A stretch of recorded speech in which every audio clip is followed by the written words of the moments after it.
Hey everyone, welcome back. My name is Marianne. I live here in Canada with my husband and two kids ages 6 and 7, and I make videos on simplifying life and motherhood through easy organization and decluttering. Today we are talking about saving money and how decluttering, simplifying our homes, living with less can save us so much money. I'm gonna share 8 specific examples of how to save money by having less. Let's dive right in. Number 1, which is like the easiest, most obvious, probably most common that we come across, are no repeat purchases. So one of the most common things that we have clients, friends tell me this, people from the internet, you're not able to access things or find things because you have so much stuff that you can't find the things you need when you need them, and you end up buying doubles. So this could be anything from having 2 containers of ketchup all the time, or it could be that another big one is tools, having not being able to access a tool or find a tool, so you just end up buying another one. Like phone chargers or iPad chargers or laptop chargers, if you can't find them, that's something you need to access all the time. A lot of times people will have to repeat purchases of those. Clothing, so often we'll be going through someone's closet, or we'll hear people say, I just went out last month and I ended up buying a pair of black jeans because I couldn't find my black jeans that I knew I had somewhere. That happens all the time. Another one I hear of all the time is elf on the shelf. So sometimes when the elf goes missing throughout the year somewhere, or it's too hidden and cannot be found, sometimes a new elf has to reappear on the scene. So those, definitely anything seasonal, stuff like that. So by letting go of things and only owning what you actually use and what you actually need, you'll be able to find, more likely to be able to find what you need and not end up buying things you don't need and repeat purchases. Number 2 is by having a super simplified, decluttered home, you feel less pressured and less of a need to renovate.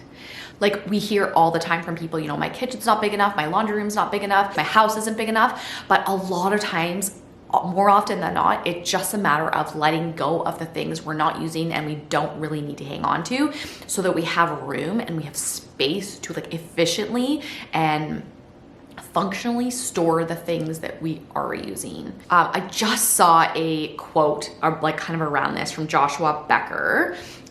He is all tons of great inspiration for living super simple. And it was, a clutter-free home may be the most affordable home improvement project available today. And I totally agree. Such a great reminder that, do you really need to renovate and knock out walls and spend tens of thousands of dollars on a new kitchen or a new bedroom or whatever, or a new closet, whatever it is? Maybe by simplifying what we own and owning less can make the whole house feel so new and so amazing and so peaceful. Our home, as an example, is so simple. It is so not brand new. It is not up to date. It is not modern. It's not trendy at all.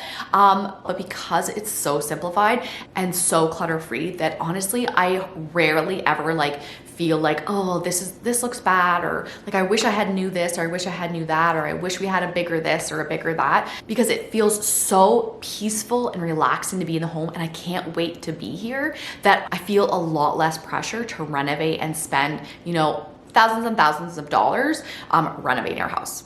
Number 3 is the house is so much easier and therefore cheaper to clean.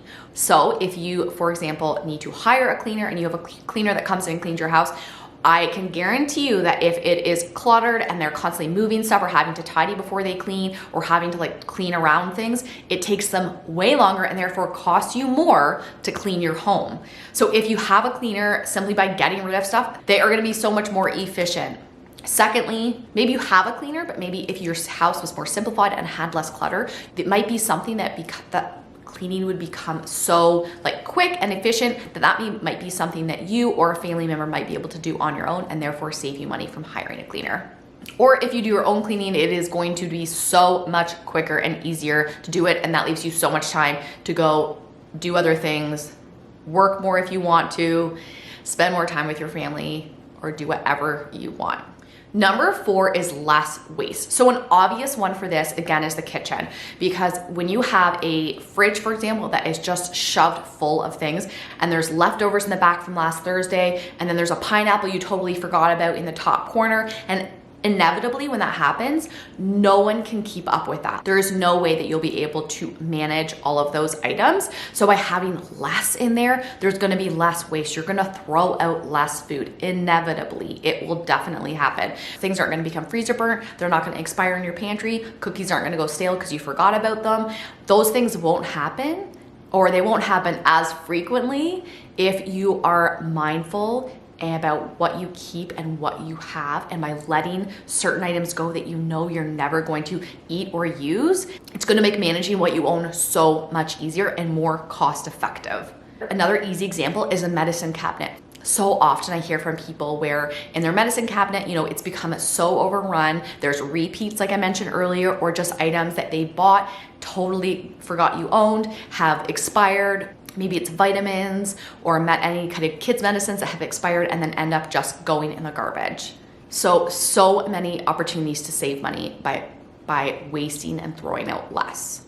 Okay, number 5, is using what you own to save money. So I love this. I've shared this before. Decluttering by just using what we already own is one of my favorite ways to like get rid of things or use them up. An example of this is just recently, so it was last weekend, was Easter here. We're off for a long 4-day weekend with the kids. You know, you want to buy things to entertain them or little activities to do with them.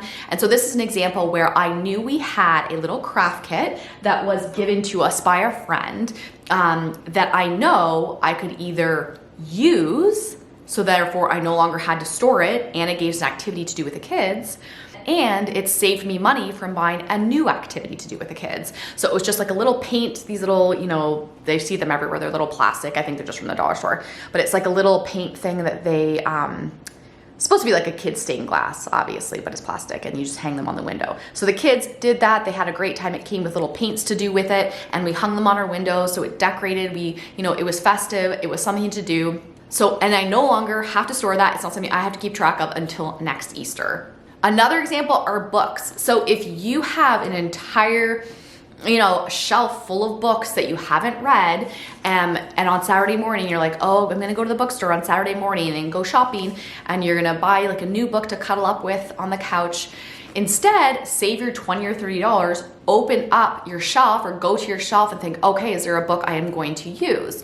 And make that decision to sit down, start the book. If you end up hating the book, then give it away and never think about it again. Look around, dig around your house. Have you got something you could use instead or use up so you could get it out of your house?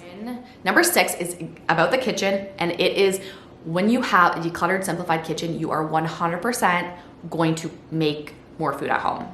There's gotta be, I don't know the research, but there's got to be research that shows this, because it's easier to be in. It's more of a pleasure. It's faster. It's easier. If you're not into cooking, it might still be boring. It's still not like super fun to do, but it is 100% in our house. It is 100% quicker for me to open the cupboard, follow the meal plan, or just like grab some fruit for the kids or a snack than it is for me to drive across town, go in through drive-through, get everyone's order, figure out what we're having, and bring it home. That 100% takes longer now than to just like whip something up in our kitchen. So with the cost of groceries and the cost of food and the cost of takeout and restaurants being so crazy right now, this is such an easy way to save so much money every single month. Number 7 is actually a way of bringing in money, and that is by selling our stuff. I know this one isn't for everyone. However, if you are into selling, this is such an easy way. And what I like about this one is oftentimes the stuff that we're selling that maybe we're selling because it has a higher value, it's often these big bulky items. So like a treadmill nobody uses, furniture that has been in storage, or furniture that's like tucked in the side of a bedroom and actually just clutter sits on top of it and no one actually sits in it. Those are items that you're gonna probably get some money for. And the best part is, because they're big and bulky, you're instantly gonna create more space in your home. So this has so many wins. So selling your stuff, selling bulky items has so many wins to it. But even if it's small stuff, that helps too. Just this week, we sold, from last video I did, where we reorganized Annie Rose's drawers. We put in new drawer dividers, and we got rid of, she had like little baskets. We sold those, and I think I sold them for $10. So it's not a lot of money. And normally I don't sell stuff that's of that low of value. However, in this case, I wanted them to go into like the right hands. So you know how sometimes you donate stuff, you're like, will people know what these are for? And will they actually buy them and use them for that? Because these are things, like certain things, I'm just like, I want someone to really enjoy these. And I'm pretty sure this person that bought them was expecting a baby, and they are so perfect in little ones' rooms. So I'm so happy those got sold and that someone else gets to use them. So if you have anything that you can sell, anything at all, this is such an easy way to make money and bring a little bit in for all the extra stuff. Okay, number 8, the final example is by saving money by not having to rent or use or pay for extra space.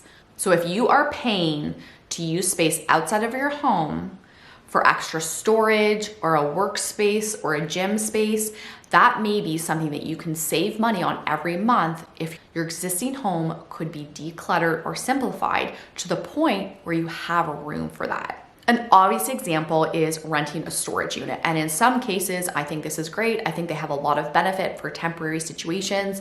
I'm not against storage units in general. However, if that's something that you are depending on year after year after year, there's a good chance maybe it's worth revisiting the items that are in that storage unit. If you have a storage unit and you're like, oh, you know what, Marianne, you're right. Maybe I'm not using these things. Maybe I don't need to hang on to them. Oh my gosh, you instantly save money every single month. On a similar note, we have people sometimes where they don't have space or their house is too cluttered to have like an office space, a dedicated office space in their home. But if things could be reworked, if things can be decluttered, simplified, let go of, it could open up, you know, half of a room or sometimes an entire room to bring your workspace back into your home and save money on renting somewhere else. Another example is adding like outdoor storage, like adding a shed. I know when we first moved into our house, Scott was like, oh, we're gonna need a shed, Marianne. And I say, we don't need a shed. And it always works out. We never need a shed. Again, in certain circumstances, that might be great. But if you are looking to like add extra space and storage in your backyard or somewhere in your house or outside of your house, maybe you could save money by just letting go of some items. Same thing for fitness and gym. Do you go outside of your house to work out and for fitness, and do you do it because you have no room in your house? Well, maybe by letting go of things, you instantly create so much space, which might be ideal for like an at-home gym or fitness area for you and your family. I hope that inspires you and gives you some ideas to start saving you money or bringing money into your house by having and owning less and only what you love and actually use. Thank you guys so much for following along. Thank you always for your comments and likes. It means so much to me. You have no idea. And I will be back next week. And I think next week I am tackling paper clutter. So if you're interested in that, stay tuned for that. All right, guys, have a great rest of the weekend and I will talk to you soon. Bye.